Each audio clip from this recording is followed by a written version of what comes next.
is, That's loud. you're gonna be here for 23 hours a day. Man, there's no mirrors in here or anything. Can't tell if there's a window or a light. As a psychologist, I can tell you that you are going to undergo many different kinds of reaction.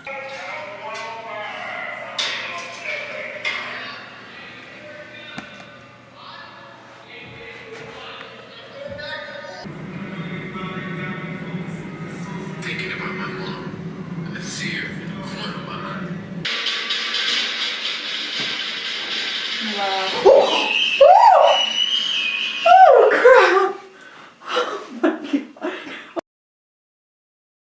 My first question is, what did you see and what was it like?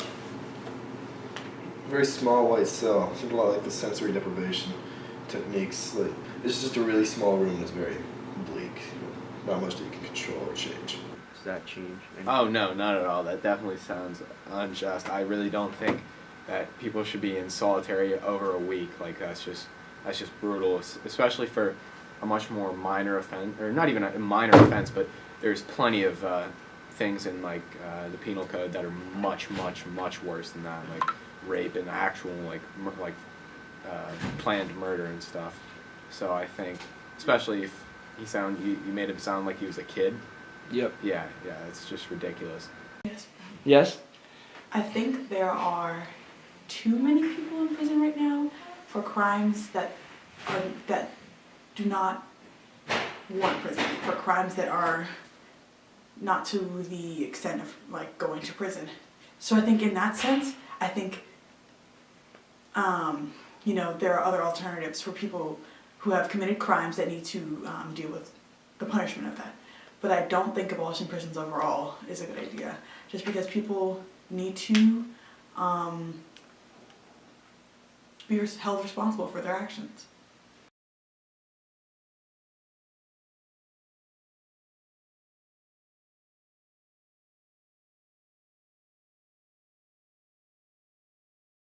My first statement is solitary confinement is dangerous for prisoners' mental health. I feel like over long periods of time, it definitely can wear on people's mental stability and then make it harder for them to rehabilitate into society and get like a normal job after.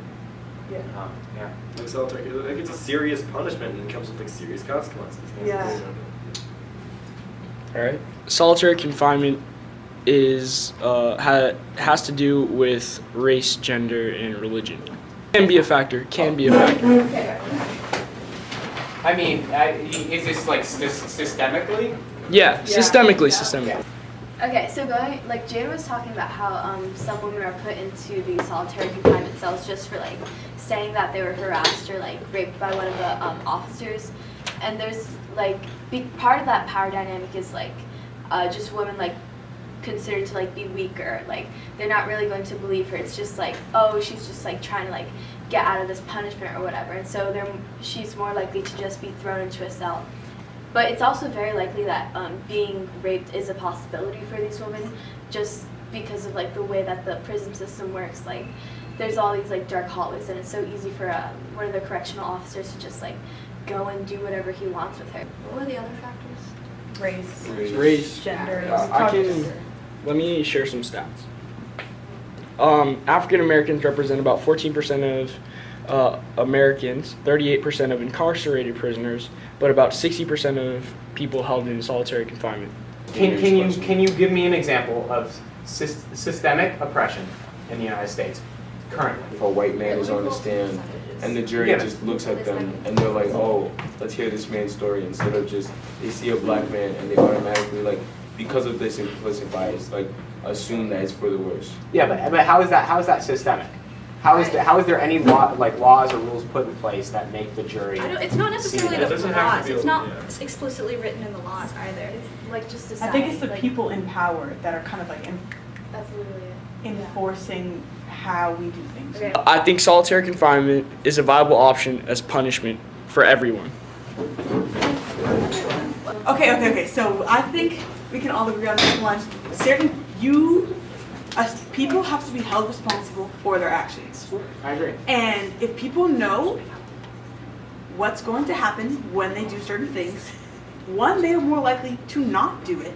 And two, when they do end up doing it, they have to pay or they have to be held responsible for those actions so that in the future they won't do this, or that people surrounding them will look at that punishment and say, I don't want this, so I'm not going to do that. At the same time, it's entirely possible that it's not an effective punishment, but Yeah. then like it stops being a matter of the person, it starts becoming a matter of the safety and well-being of people around that person. Yeah, Because at that point, you have to remove them from the population so that everybody else is safe, so everybody else for is sure. well, and that will come at the cost of the safety and health of that individual, and that's the trade that you have to make. I agree with most of your statements, most all of your statements, but I think one big thing that we're not considering is there are specific groups of people who I think just should not, on a basis, be sent to solitary confinement, and I think that one of the qualifiers is if you're younger than 18 or legally considered a child in America.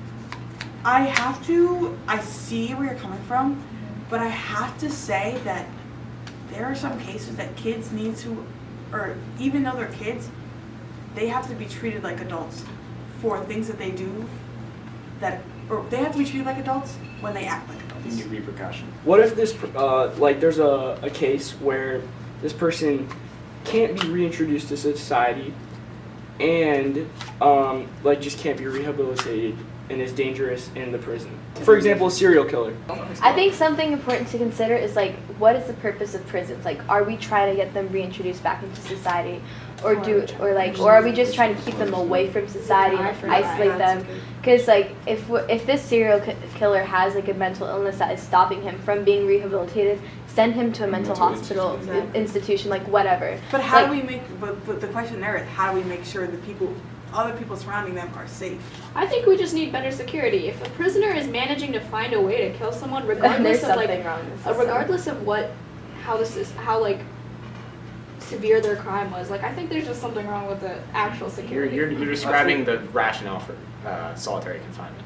I think, with our focus on solitary confinement, we have to focus. I think we need to focus more on rehabilitation, not even just for mental illness, but because even if you look behind, there's some people who are just I don't know. I think we always like to put the blame on someone or something specific, when just as a whole, there's so many other factors that contribute to someone committing a crime, environmental or even chemical reasons that could have contributed it. So there's a number of different things that you could necessarily find the blame for. So I think just putting such a harsh punishment on someone is just unreasonable, because there's so many factors that we cannot judge. There are factors, but that can't cloud. Yeah, no. Yeah. I think there are factors, but everyone should be treated as equal in the justice system, and those factors should not come. They should be judged on what they did.